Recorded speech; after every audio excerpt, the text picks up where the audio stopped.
为着要让老大人退休了后有所费、有钱拿来生活，政府推出着甲厝摕来养老的政策。65岁以后就会当甲厝抵押互银行，银行会按月拨一笔的生活费。到底要安怎来活化这个资产，安心来养老呢？今仔日的真相急先锋。 没想到养子不工作就算了，居然当伸手牌。屋主的儿子51岁了，却是啃老族。我们都一直深信，孩子会养我们一辈子，会孝顺我们一辈子。其实久病床前是无孝子。好，等一下我就可以启动。你进来。哇，好棒哦！ 大领活动真有活力，伊是王培珠，有40档的志工经验，嘛做过各大代表，曾经为外籍配偶争取权益。他们第一个月拿到那个很微薄的薪水，他们都掉下眼泪。过去为弱势发声，即摆要为家己食老的时奋斗。3档前签一张特殊的银行契约。我是希望我不伸手的，所以我把我自己的房子，我辛辛苦苦这一辈子，我的努力买了一栋房子，那我要做以房养老。 王培珠的厝是伫淡水，是名家设计，有得到普利兹克的建筑奖。室内外有6000级的公共设施，占地是4000多平，经过鑑價2200万。银行借贷金額大约是1500萬，若是每個月當領4萬外，還會使住伫內面，上長領30檔到90歲，這就是政府推動的以房養老，又個稱為是進向抵押貸款。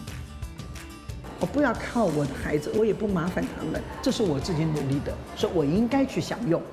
王培珠选择买住伫淡水好体，当来苗栗，搬入这间无够10平大的小房间。我不必擦地啊，我何须擦地？我东西满得不得了。摆一张香精床，存一条下料的走道，一个冰箱电锅，当简单料理，自立自主，这是想要过食老的生活。3个子女拢支持妈妈的决定。孩子们不该成为一个主力。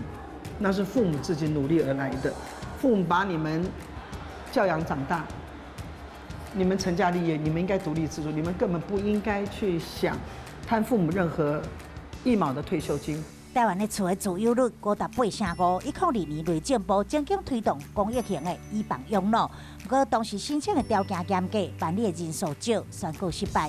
这回金管会推动商业型以房养老，限制放宽，申办的人数慢慢成长到3186件。以房养老拍破养力防老的观念，不过不是每一个老大人拢会当申办。 阮先生79岁，伊是独居的老人，双腿骨断过，走路非常慢，但是伊头壳真清楚。没有，是靠记性。如果你有生病了，你就自己想，我该怎么办？我要往哪里去？我生有留着早囝细汉时阵的相片，也阁有一个后生，不过艰苦是子女大汉了后搬离开，无愿意奉养，伊所靠拢是家己的业绩，都惊无够用，面上充满焦虑。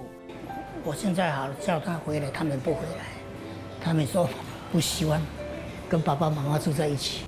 伊的厝20多平，伫台北市八德路精华地段，伊嘛想要以房养老来保障老人，但是因为这厝甲情某共有的，对方无愿意，因此银行拒绝受理。银行嘛是要趁迄款政府的钱，甲恁合作嘛是趁较轻巧的，较啰嗦恁无爱。 你若袂讲替阮去争取啦，我用我的一半来，他也不行。以房养老看起来美好，但针对日后房产继承清偿贷款，也阁有长照、保险等等，拢无规划，也阁需要改进，才会当真正影响高龄社会来临。